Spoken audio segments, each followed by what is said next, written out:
Chocolate Bíblico, un programa pensado en ti y en tus inquietudes espirituales que te invita a degustar la reflexión bíblica para recordar en qué consiste el amor de Dios y su interés en los seres humanos.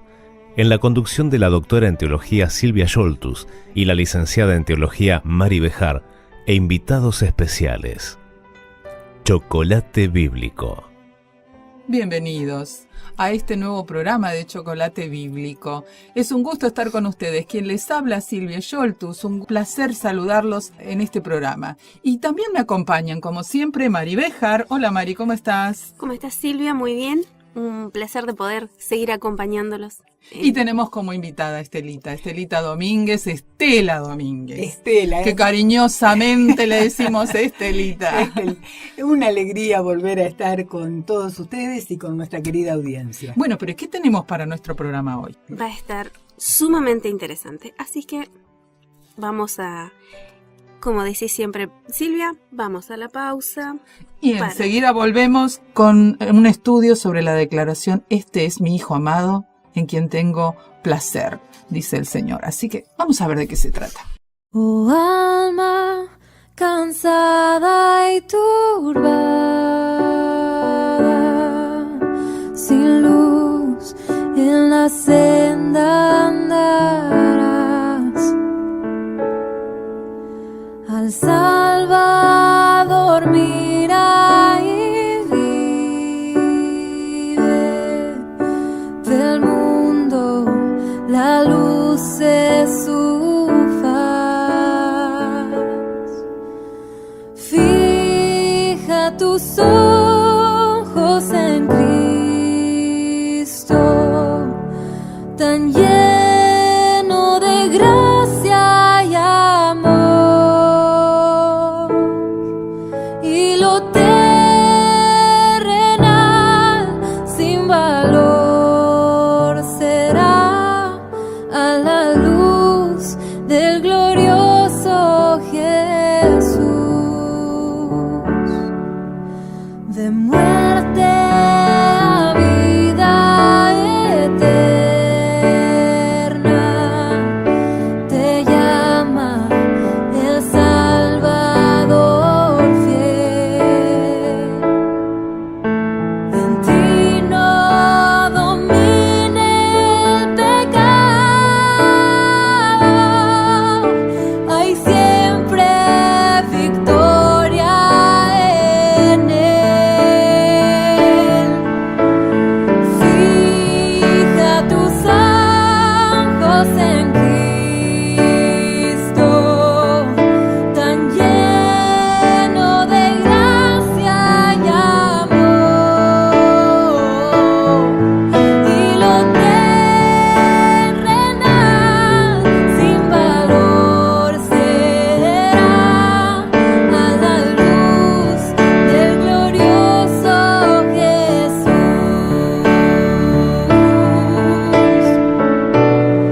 del glorioso Jesús,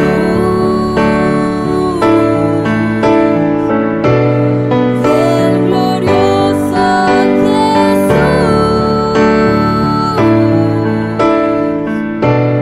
del glorioso Jesús.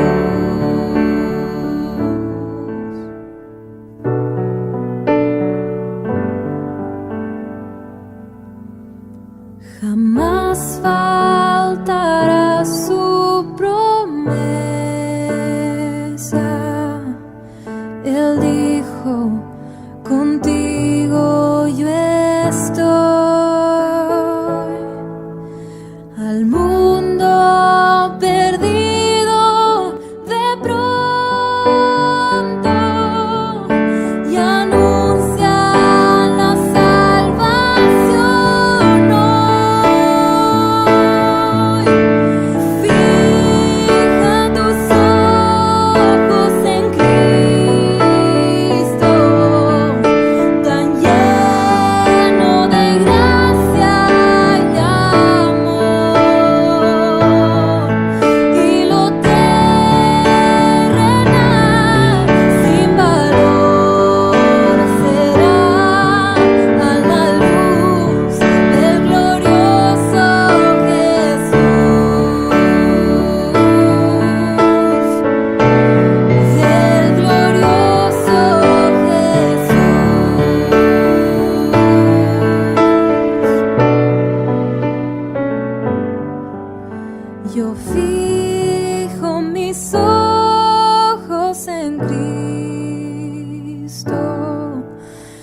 lleno de gracia y amor.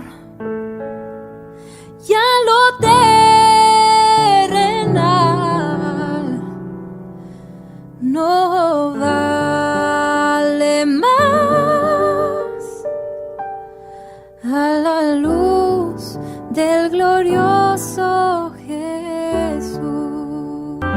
Para sentir calidez en el corazón, chocolate bíblico. Y aquí estamos después de esta pausa musical que esperamos hayan disfrutado. Y este programa, como dijimos al inicio, vamos a tratar qué significa una frase importante que destaca a Jesús. Dios dijo que Él era su Hijo amado. ¿Qué quiere decir esto? En otros momentos, en otros programas, hemos comentado algo acerca de la importancia de la encarnación de Dios en Cristo. Pero, ¿qué tiene que ver esta declaración y qué importancia tiene para nosotros hoy? Así que esto es lo que vamos a comentar. Pero primero, ¿qué les parece si tratamos de leer cuándo es que acontecen estas declaraciones de parte de Dios y que se mencionan en las Escrituras? ¿En qué ocasiones particulares? Podemos aclararle esto a nuestra audiencia y de paso lo vamos ya buscando en nuestras Biblias.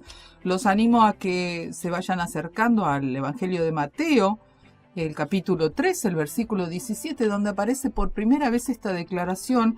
¿En ocasión de qué? Específicamente. Nada más y nada menos que del momento cuando Jesús es bautizado por Juan el Bautista y comienza su ministerio. Y entonces aquí encontramos que la voz de Dios, dice específicamente la Escritura, y una voz del cielo decía: este es mi Hijo amado, estoy muy complacido con él. Probablemente en otras versiones lo diga un poquito diferente, pero la idea es la misma. ¿Y en qué otro momento tenemos esta declaración? Y tenemos esta declaración también en el momento en que Jesús decide descubrirse ante sus discípulos. Llaman un momento de la transfiguración. Está registrado, si alguno de ustedes quiere buscar, Mateo el capítulo 17 y el verso 5, que dice lo siguiente: mientras él aún hablaba, una nube de luz los cubrió y oyó una voz desde la nube que decía: este es mi Hijo amado, en quien tengo complacencia, a él oíd. Es interesante, a mí me gusta mucho esta frase, este es mi Hijo amado, porque no es como que él no ama al resto, sino que está poniendo en él un énfasis precisamente por lo que iba a hacer, ¿no? Él no era cualquiera de sus hijos. Él era alguien especial que iba a llevar adelante este plan que, como lo dicen los apóstoles, era el misterio. Era el misterio de la misericordia, de la consolación, del amor, de la salvación, ese misterio oculto desde los siglos, ¿no? Entonces, ahora ese misterio iba a empezar a revelarse por medio de este hijo en particular. Sí, una cosa que a mí me parece que no deberíamos nunca perder de vista es que este Hijo amado en quien el Padre se complace es el Verbo, es Dios, es el Verbo eterno. Jesús es ese Verbo, es Dios hecho hombre, es Dios encarnado. Sí, y por otro lado, algo que me quedaba dando vueltas un poquito era el hecho de que al poner tanto énfasis en que Jesús es ese Hijo amado, ¿no? Como si fuera superior a todo, es lo que después nos da valor a nosotros. Ahí está. Porque luego los apóstoles o el mismo Jesús le llama hijitos, le llama hijo amados, le llama amigos entrañables. O sea, nos levanta, nos eleva en el amor. Claro. En cómo Dios, el Padre, nos considera a nosotros, nos adopta, nos incluye en esa familia divina cuando nosotros aceptamos lo que Cristo hizo por Ahora, nosotros. Sí. hay que recordar que esta declaración de hijo de Dios también la llevaba Adán. Lo dice el Evangelio de Lucas, el capítulo 4, cuando hay una genealogía ahí donde llega hasta Adán y dice Adán, hijo de Dios. Por lo tanto, es como que aquí hay una declaración muy importante para la salvación. ¿Qué quiere decir? Es como que tenemos que recordar un poquito que la imagen de Dios original en la raza humana se perdió a causa del pecado y había que restablecerla. Y Dios dijo, yo me voy a encargar de hacerlo en mi propia persona, encarnándome en un ser humano. Y esa encarnación es Cristo. Por eso Dios tiene que declarar, este es hijo de Dios y es hijo amado, porque va a ser un representante también de la raza humana en la divinidad. Es algo extraño, ¿no? Pero es así. Sí, en este punto a mí me parece muy impactante cuando uno recuerda que allá en el comienzo, con la caída de nuestros primeros padres, que se produjo, no solo empezamos a perder, a desdibujar esa imagen que teníamos de Dios, sino que además se hizo un abismo de separación que trajo las consecuencias que hoy tenemos. Enfermedad, violencia y lo peor, la muerte. Conflictos, guerras, todo tipo de cosas lo negativo que nos disgustan, tenemos, ¿no es cierto? todo lo terrible y la muerte, la separación.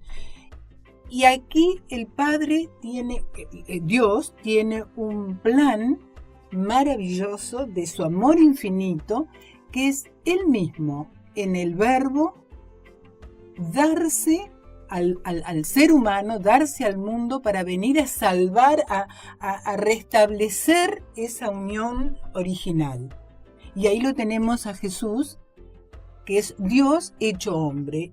Y esta es la maravilla, ¿no? Cuando uno piensa que ese ser eterno, ese ser absoluto, ese ser todopoderoso, en su infinito amor por nosotros, resigna ciertos atributos que tiene como Dios y se hace un ser humano, toma forma de siervo, toma forma de criatura, siendo el mismo creador, para venir a restablecer la relación de la actitud de nuestros primeros padres. Vamos a decirlo con todas las letras, el pecado de nuestros primeros padres hizo esa brecha, abrió esa brecha, que también nosotros con nuestros pecados la mantenemos.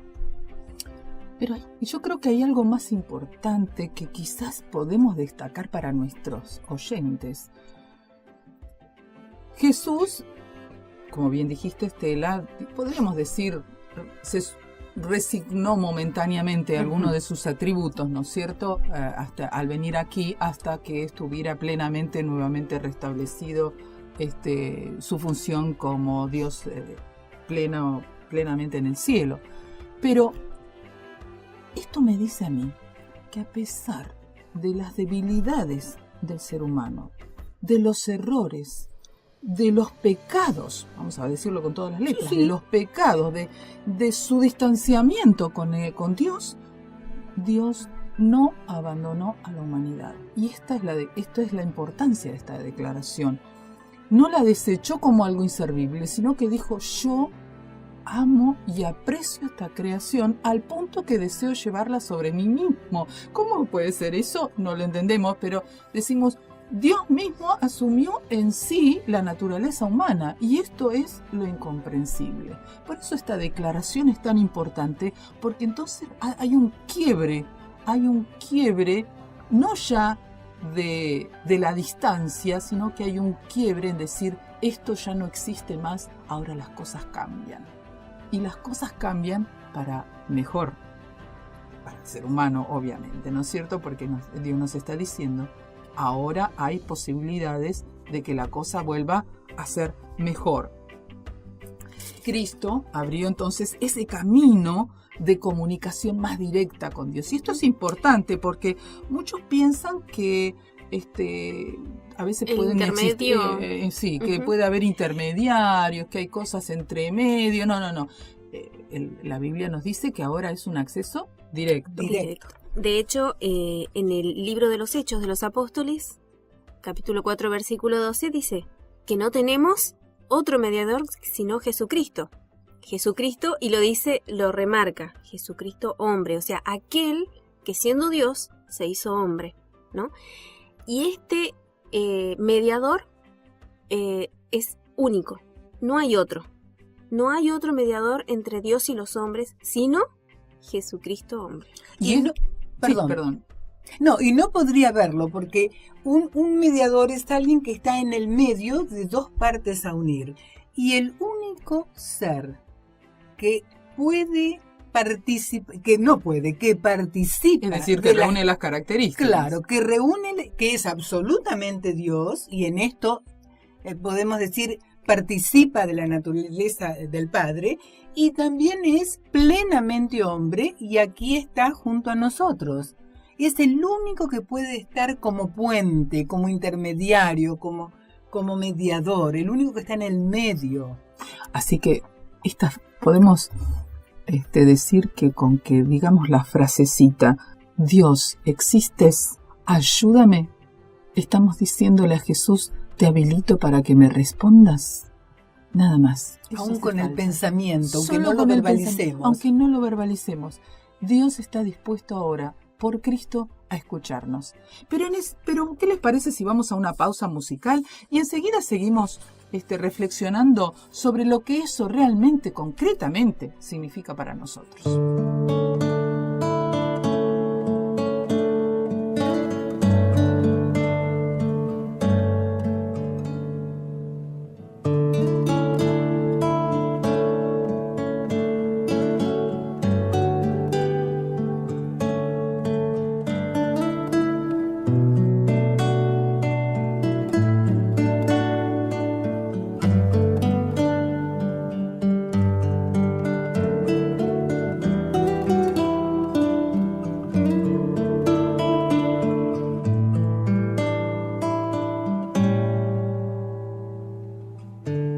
Buscando salida de la tempestad, buscando refugio me vine a encontrar con un paraíso, con una ciudad inimaginable te voy a contar. Llegué muy cansado y sin fuerzas en mí. Pensaba que ya no podría resistir. Quería tan solo una tregua tomar. Por solo un momento quería descansar. Y me recibió un hombre incomparable. He estado esperando, me dijo y me sonrió,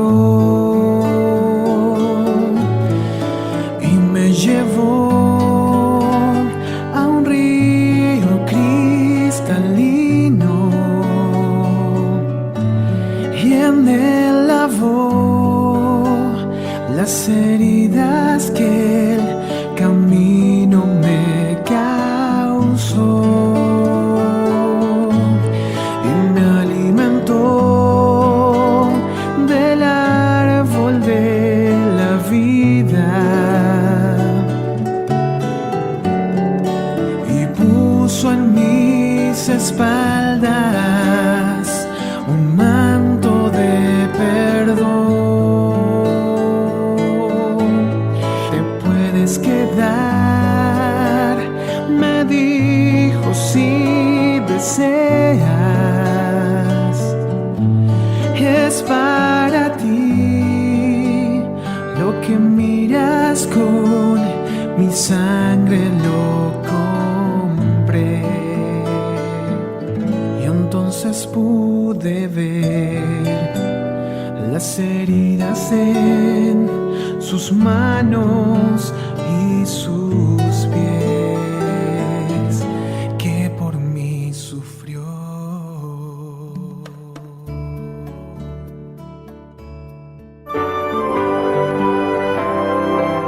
Porque nos importa que disfrutes.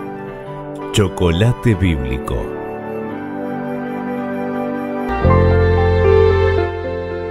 Y ya estamos aquí después de esta breve pausa musical para seguir reflexionando sobre la importancia de la declaración que Dios hizo acerca de Jesús: este es mi Hijo amado. Y decimos en el bloque anterior que la encarnación de Cristo significó que ahora tenemos un puente que nos une otra vez con Dios, que se había quebrado, cortado por el pecado. Así que, ¿qué de importante tiene esta declaración para nosotros hoy? Bueno, algo que quisiera compartir es precisamente algo que había comentado bien fugazmente al principio, era el hecho de que Jesús fuera el Hijo amado, o este es mi Hijo amado, en quien me complazco, que es el intermediario ahora entre el Padre y nosotros, el que nos rescata, el que nos, podríamos decir, el que nos conquista de nuevo, y al llenarnos de ese amor nos convierte en amados también. Dice en el texto que está en la epístola de Primera de Juan, capítulo 3, versículo 2, amados, ahora somos hijos de Dios. Y aún no se ha manifestado lo que hemos de ser, pero sabemos que cuando Él se manifieste seremos semejantes a Él, porque lo veremos tal como Él es. En algún momento Jesús también hizo una declaración acerca, que la utilizamos mucho como una palabra de ánimo, una promesa: venid a mí todos los que estáis trabajados y cargados y yo los haré descansar. Y nos propone un cambio, ¿no? Ustedes me dan su carga y yo les doy la mía, porque mi carga es ligera, ¿no? Y de la misma manera, hoy por hoy nos dice: tráeme tu carga, yo te doy, tráeme tu pecaminosidad, tráeme tu naturaleza humana así como está, caída, y yo te doy mi santidad. Y nos convertimos en los amados que menciona el apóstol Juan aquí, y de esa manera nos eleva, no que lo baja al amor de Dios. De hecho lo bajó en Cristo, pero ahora a nosotros nos eleva. Realmente es una experiencia espectacular, ¿no? Podríamos decir, es un chocolate bíblico, Es realmente, un con todas las letras. maravilloso. Maravilloso saber que ahora en Cristo volvemos a ser hijos de Dios. Hijos de Dios. Sin Cristo no podríamos volver a hacerlo. Esta es la realidad. Pero ¿qué se enseñaba en la época? ¿Qué pasaba en la época que era tan importante que esta declaración fuera dicha? Si nosotros nos tuviéramos que ir un poquitito en la historia, hacemos un viaje en el tiempo, nos vamos para atrás no sé, quieren imaginarse una máquina espectacular, nos vamos un poquito para atrás, nos vamos a encontrar que en esa época los judíos, porque eran justamente los que eran parte del pueblo donde nació Jesús, estaban enseñando algunas cuestiones interesantes respecto a cómo uno conseguía el favor de Dios. Uno podía conseguir el favor de Dios haciendo sacrificios. Si no se hacían sacrificios, no se recibía la bendición de Dios en ningún aspecto, ni en uno mismo, ni en las tierras, ni en nada. Pero también al punto que se llegó a malinterpretar el concepto de para qué se hacían los sacrificios. Porque en realidad los sacrificios eran para que la persona dijera: sí, yo creo que va a venir alguien en mi lugar para restablecer mi relación con Dios. Y no, se tomó al revés. Es decir, si yo no hago el sacrificio, mi relación con Dios no se restablece. Era una cosa un poco confusa ahí, ¿no es cierto? Sí, lo que tendríamos que tener presente es que todo el servicio que se hacía, el servicio religioso, los servicios religiosos que se cumplían dentro del templo, mostraban en figuras todo el plan de salvación, de restauración que había planeado desde la eternidad, desde el comienzo, nuestro Padre. Y todo estaba mostrando a Jesús, y que ese Cordero que el judío tenía que ofrecer por sus pecados, estaba mostrando al verdadero Cordero de Dios. Creo que podemos recordar, y que nuestra audiencia va a recordar esas palabras de Juan cuando lo ve a Jesús y dice: he aquí el verdadero Cordero de Dios. Gracias, Estela, porque en realidad esto es muy importante. Claro. Y no tenemos que olvidar que, ya como dijimos en el bloque anterior, Jesús vino a ser ese mediador importante. Y en la época de Jesús, los que realizaban esta actividad de mediación eran los sacerdotes. Claro. Y los sacerdotes tenían la tremenda responsabilidad de ser los representantes de Dios ante la nación. ¿Por qué? Porque eran una figura también del sacerdocio que Jesús iba a ser como nuestro intermediario ante Dios. Era su, digamos así, responsabilidad corregir todo abuso, toda mala interpretación que se tuviera respecto a Dios, su carácter y demás. Pero estaban tan endurecidos, tan, digamos, alejados del verdadero sentido, que la avaricia había llegado al punto de que eran comerciantes de la gracia de Dios. Comerciantes, tenemos que decirlo con todas las letras, Sí, eran sí. comerciantes, al punto que uno entraba al templo, vamos a hacernos la imagen, entramos al templo y allí había un montón de mesas llenas de monedas, con gente corriendo de aquí para allá para vender los animales para los sacrificios, con un ruido en vez de ser un lugar sobrecogedor porque se estaba ante la presencia de Dios. No, al contrario, era Un mercado. un mercado. Un O sea, mercado. hace la idea de que vamos a un lugar donde hay un montón de puestos de mercado, bueno, a ver quién vendía palomas, quién vendía corderos, y a los gritos. Y ahí las todo el ganancias mundo, ¿no? que se obtenían de ello, ¿no? Porque eran ventas masivas. Claro, Y- Perdón. Perdón. No, yo No, te y interrumpí. por otro lado, tenemos que el hecho de que la situación lo meritaba, algo tengo que ofrecer. Así que algo tengo que sí o sí comprar. Era un mercado, para el que vendía, era una oportunidad bárbara. Y para el que estaba allí para ofrecer esos sacrificios, para participar de las ceremonias, era una necesidad, porque no se podía asistir si no se tenía algo que O ofrecer. sea que era tremendo. Fíjense ustedes, se creaba el sentimiento de culpa, que si no se hacía el sacrificio, el sacerdote no podía ser de intermediario para que se obtenga el perdón. Por lo tanto, la gracia se tenía que vender y se tenía que hacer conforme se decía el sacerdote y el precio que se ponía en el templo, porque era la moneda del templo. Encima tenían que llevar cambios, como si nosotros decimos, bueno, ahora tengo que cambiar mi moneda común en la moneda del templo, y ahí ya había pérdida, ganancia. O sea que era un negocio, digamos así, redondito todo lo que había, ¿no? Pero, ¿qué pasa cuando Jesús, al iniciar su ministerio, llega a Jerusalén para hacerlo y observa este aspecto? Esto creo que es importante que lo destaquemos, porque va a ser fundamental para que podamos entender todo esto de que es mi hijo amado en quien tengo complacencia. Sí, y a mí me parece que aquí tendríamos que considerar los dos problemas. Por un lado, los dirigentes, los sacerdotes, que estaban haciendo un buen negocio y que lo que prevalecía en ellos es este interés económico.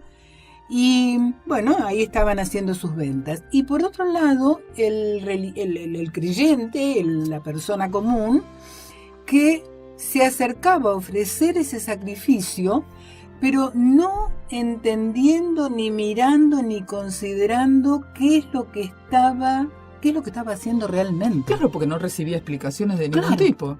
Las explicaciones que le daban los sacerdotes, ni ellos mismos, yo creo que ni los sacerdotes mismos entendían plenamente como para poder explicar. Y habían olvidado que hasta el rey David, el gran rey David, tan reconocido y valorado por el pueblo, había dicho en un momento, cuando él después de tremendos pecados se arrepiente, que ahí David dice, no quiere sacrificios, que yo los daría. A David no le costaba los corderos que fueran. El interés de Dios estaba pasado por otro lado, ¿no? Claro. Porque se le entrega el corazón y la disposición y la plena voluntad para creer en Él y en su salvación. Y se acuerdan cuando tanto en la antigüedad y el mismo Jesús dice, si hubiesen entendido lo que significa misericordia quiero y no Bueno, pero ¿qué hace sacrificios. Jesús entonces? Llega aquí Ahí está.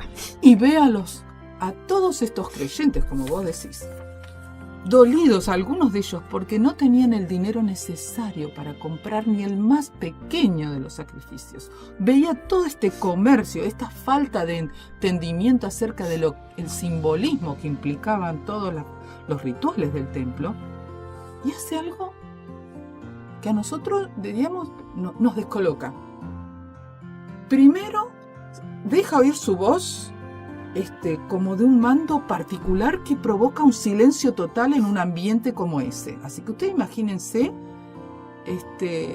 que todo ese bullicio de ese mercado queda completamente en silencio.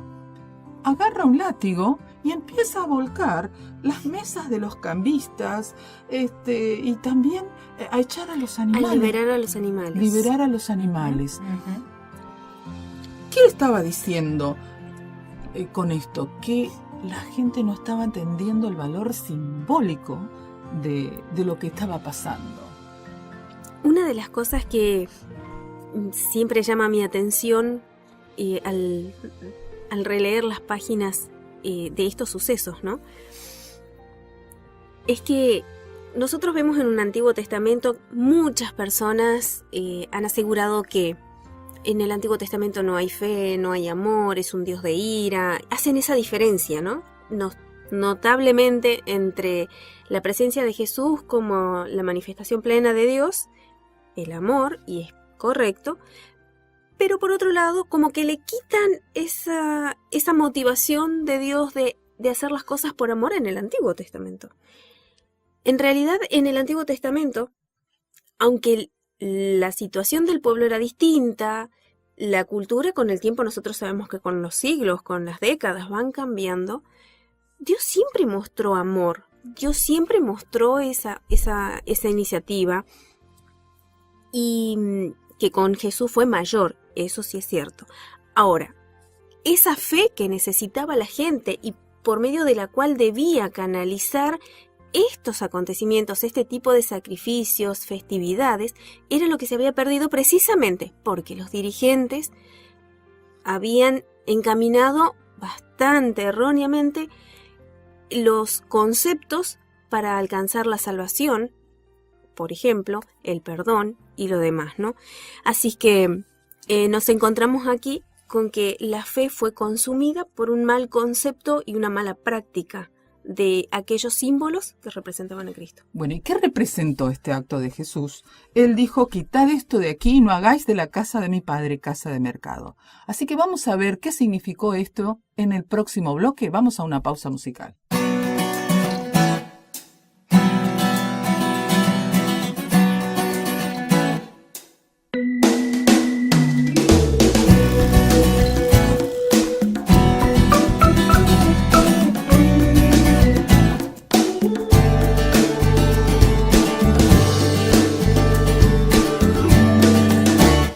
Quero viver pensando no amanhã. Eu quero ser feliz. Dias vêm e vão, não irei temer. Posso confiar em ti. Se o futuro incerto é, basta olhar com os olhos a fé.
Abramos juntos este chocolate bíblico.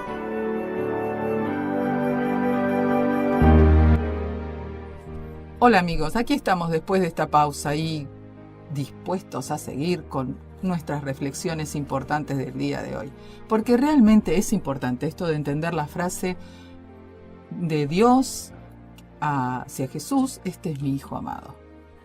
Y dijimos en el bloque anterior, estábamos relatando, reflexionando acerca de qué importante fue que Jesús hiciera esto de tirar la mesa de los cambistas, lo que yo comúnmente llamamos limpieza y purificación del templo. Los desestructuró por completo. Es verdad, los desestructuró realmente. Es decir, Dios estaba tratando de decir mediante Cristo, o Cristo directamente, que el templo de Dios tenía otro objetivo.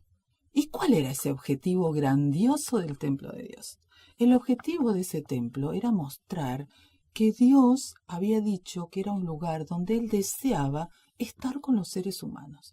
Porque Dios dijo, está bien, yo los voy a salvar, van a volver a estar conmigo cuando yo haga todo este proceso de la purificación, ¿no es cierto?, del pecado y demás, pero mientras tanto los quiero acompañar en el camino. Ese acompañar en el camino era mediante manifestar su presencia en el templo.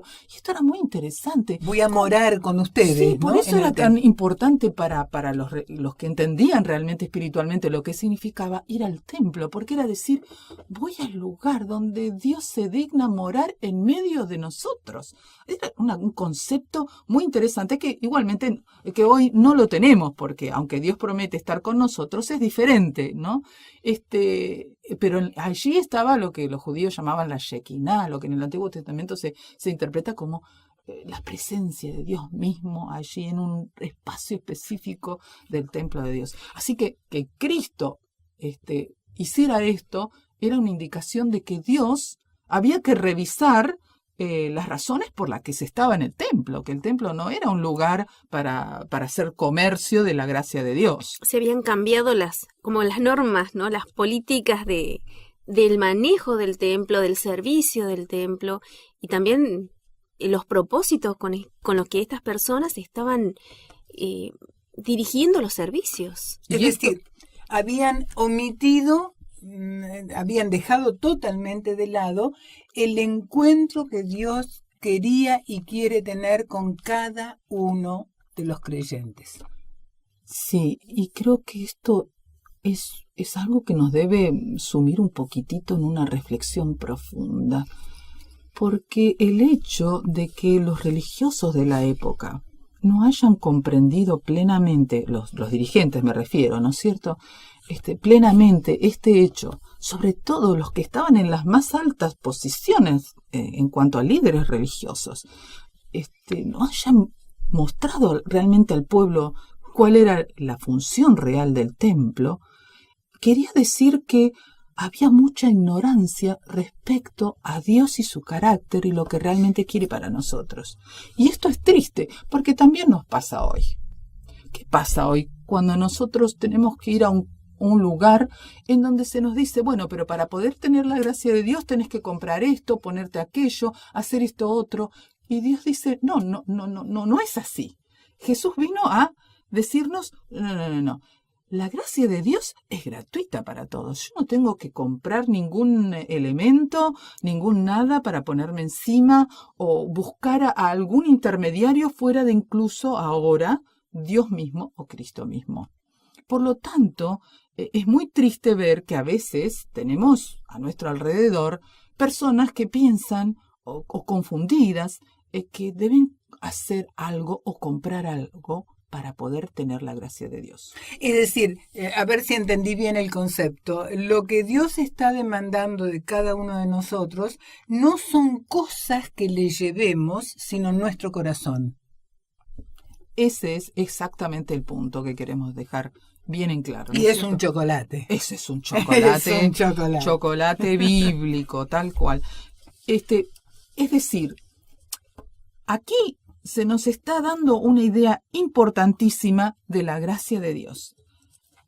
Jesús vino a hacer esta purificación del templo que quería decir que estaba dispuesto ahora a limpiar todos los conceptos errados acerca del carácter de Dios y mostrarlo plenamente en su persona, porque Él pasaba a ser ahora el templo vivo donde estaba la morada de Dios. Porque nada más y nada menos, esto quería decir, este es mi Hijo amado. Es decir, Jesús en sí mismo estaba llevando ahora la Shekinah, esa presencia de Dios. Así lo destaca el Apocalipsis en el capítulo 21, digo, ¿no es cierto? Es decir, Jesús es ese tabernáculo en donde Dios se manifiesta plenamente en su persona. Y por lo tanto, sus pasos por ese lugar tendrían que haber sido reconocidos y lamentablemente no lo fueron. Claro, nunca olvidemos que Jesús es Dios.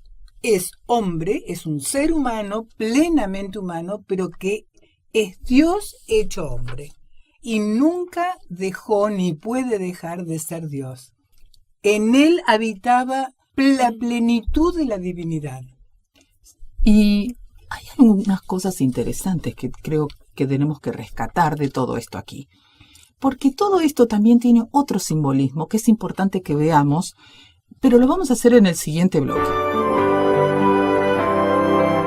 Porque nos importa que disfrutes. Chocolate bíblico.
Nunca verme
continuamos después de esta pausa musical que esperamos que hayan podido disfrutar plenamente porque siempre hace bien escuchar un poco de música. Y ahora sí, vamos a terminar con este bloque, con esta reflexión que creo que es interesante que nosotros podamos tener bien claro por qué esta expresión, este es mi hijo amado, es tan importante para nosotros hoy. Ya dijimos en los bloques anteriores, Dios se encarnó en Cristo, y el hecho de que Jesús haya sido declarado Hijo de Dios quiere decir que ahora nuevamente la raza humana tenía la oportunidad de volver a ser un hijo de Dios. La reconciliación, ¿no? Sí, la reconciliación. O la adopción para que seamos llamados hijos de Dios. Sí, porque esto se perdió, dijimos, a causa del pecado, entonces ya, digamos, está bien, uno puede decir la imagen de Dios está en el hombre, pero no es lo mismo decir eso que decir somos hijos de Dios, porque somos hijos de Dios cuando realmente Dios está obrando en nosotros y creemos en Él. Aceptamos su llamado. Es decir, Jesús vino a cerrar ese abismo, a unirnos, a reunirnos con nuestro Padre, y gracias a esto somos adoptados como hijos. Bien, creo que este resumen por lo menos espero que nos haya quedado. Y entonces ahora quedamos diciendo que vamos a reflexionar qué significa específicamente que Jesús haya hecho este acto de purificación del templo. ¿De qué forma nos afecta? Bueno, es interesante entender que así como en ese momento, dijimos en el bloque anterior, Jesús estaba diciendo, bueno, el templo de Dios es el lugar donde Dios se manifiesta, también estaba diciendo que su cuerpo era el templo de Dios, porque ahí empezaron a discutir los judíos después con él que con qué autoridad hacía esas cosas, ¿recuerdan? Y Jesús les dijo, bueno,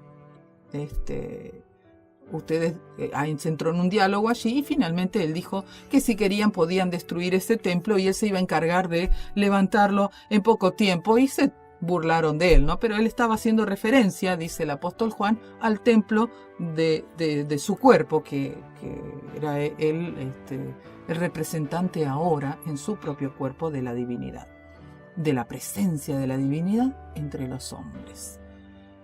¿Y eso qué significa para nosotros? Bueno, el apóstol Pablo tiene una declaración muy interesante.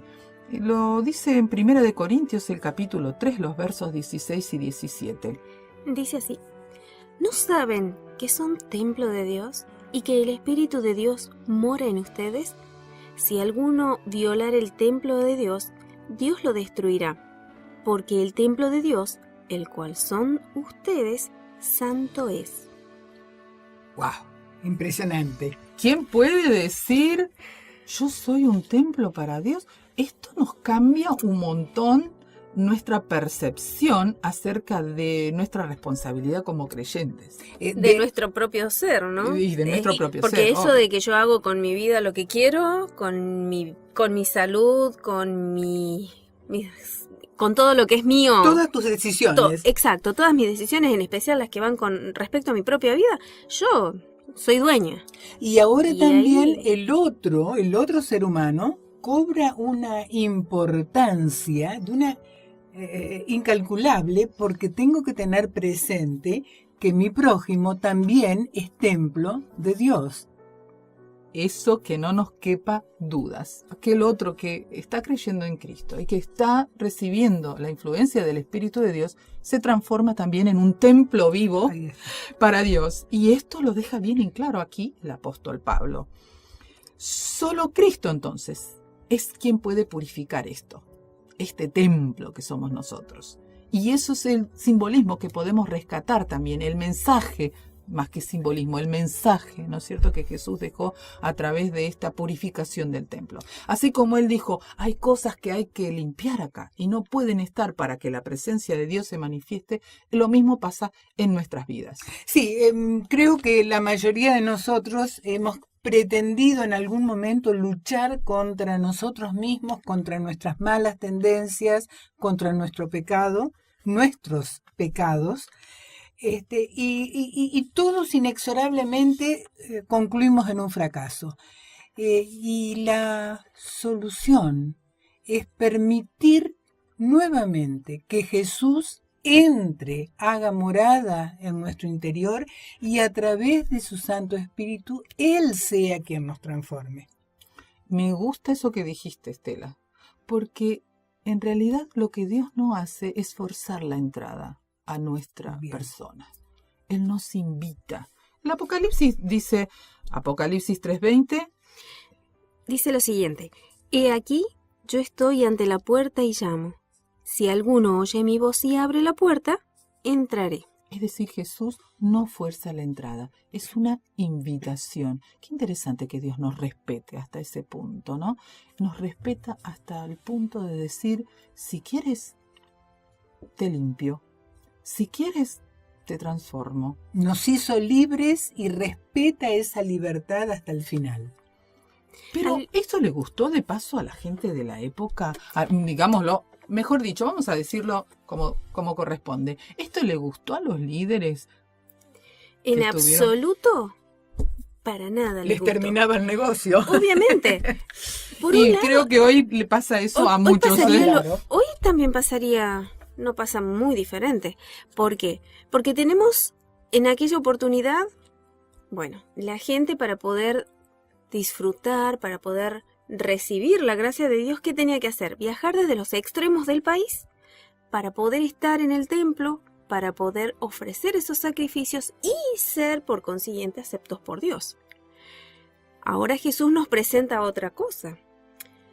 Podemos llegar a ser el templo nosotros, y eso hace que a donde yo vaya y hacia la persona que yo me acerque, le estoy acercando.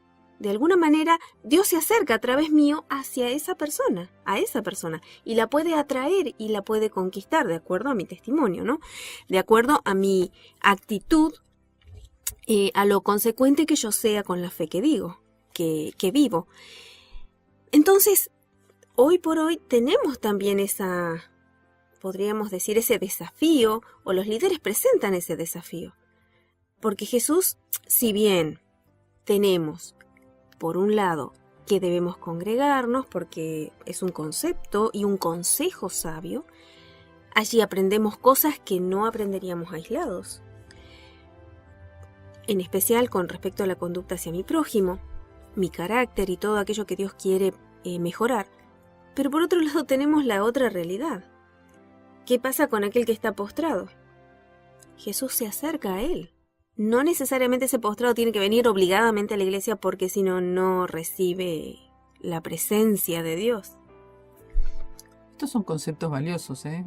Tendríamos que tratar de capitalizarlos bien. Sí, yo también estaba pensando que hoy, así como para algunos puede terminar un negocio, también para otro sector que busca lo más cómodo y lo más fácil, es mucho más cómodo pensar en, bueno, ofrecerle algo a la divinidad, cosa de tenerlo aplacado, la ira aplacada, que no esté molesto, y sin ver la necesidad o sin aceptar la necesidad de cambio, la necesidad de limpieza, sin ver o sin aceptar la necesidad que tenemos de abrir la puerta y decirle a Jesús que limpie, que purifique nuestro templo, nuestro interior, que nos transforme, que nos cambie, que nos haga vivir de acuerdo a este estatus de hijos adoptivos de Dios.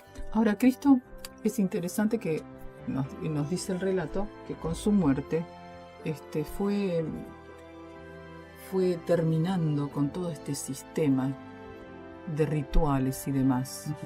Que los sacerdotes que en ese momento, ante esa purificación que él hizo del templo, combinaron en que había que deshacerse de este hombre que les estaba cortando el negocio y empezaron a planificar cómo matarlo. Cuando finalmente Jesús murió, les cortó de plano todas las perspectivas que ellos tenían, porque se inauguró ya de por sí una nueva era. ¿Y qué significa eso? Que, a ver, lo dice el apóstol Pablo. Yo quiero que leamos cómo lo dice el apóstol Pablo. El apóstol Pablo, en Hebreos, el capítulo 12, el verso 24, dice lo siguiente: Aún no estaba descubierto el camino para el santuario, entre tanto que el primer templo estuviera en pie. Pero estando ya presente Cristo, pontífice de los bienes que habían de venir, por el más amplio y más perfecto santuario no hecho de manos, por su propia sangre entró una sola vez en el santuario, habiendo obtenido eterna redención. ¿Notamos qué nos dice aquí el apóstol? Que Jesús se transformó en el templo, que ahora, gracias a él, se habilita otra forma de acceso más directo a Dios, ¿no? Sí, y tenemos que tener en cuenta que ahora, con la muerte de Jesús, aquel corderito que el creyente ofrecía y que el sacerdote ofrecía ministrando, ya dejó de ser necesario, porque ahora se había ofrecido el verdadero cordero. Es decir, todo este ritual pasó a ser inútil, innecesario. Y más que eso, nos dice que el ministerio de Jesús, ahora, con lo que acabamos de leer del apóstol Pablo, ya se trasladó ¿a dónde? A otro lugar, Ahí está. al cielo. Ya no necesitamos intermediarios humanos. Toda la intermediación que necesitamos se encuentra en el cielo y es a través de Cristo. Y eso es lo que nosotros tenemos que tener bien en claro, porque a partir de ahí es que ahora nos dice, podemos acercarnos confiadamente al trono de la gracia de Dios para pedir todo lo que necesitemos, sobre todo de su misericordia y de su gracia para transformarnos. Es decir, Él se ofreció para obtener el perdón de nuestros pecados y Él es nuestro sacerdote eternamente. Qué oportuno es recordar esto en medio de nuestras dificultades y, por supuesto, en medio de tanta confusión respecto de la gracia de Dios y cómo Él nos otorga su perdón. Y estas son reflexiones que nos hacen decir que Dios desea en todo momento capitalizar todas nuestras inquietudes para decirnos, aquí estoy. ¿Quieres? Te invito. He puesto delante de ti, dice el Apocalipsis, una puerta abierta. Ya puedes venir y hablar conmigo sin ningún impedimento, porque en Cristo he cubierto esa brecha, eso que se había cortado, ahora lo volví a unir y ya no hay más distancias entre tu vida y lo que yo quiero hacer por ti, y quiero transformarte otra vez en un templo donde yo pueda morar contigo y que esto se prolongue por la eternidad. Y esta es nuestra reflexión de hoy. Es un chocolate bíblico, realmente maravilloso. Los esperamos entonces para una próxima reflexión en un próximo programa.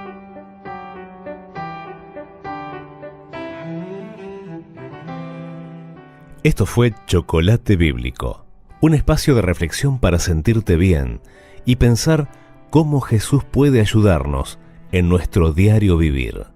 Que tengas una buena semana llena de bendiciones. Hasta nuestro próximo encuentro.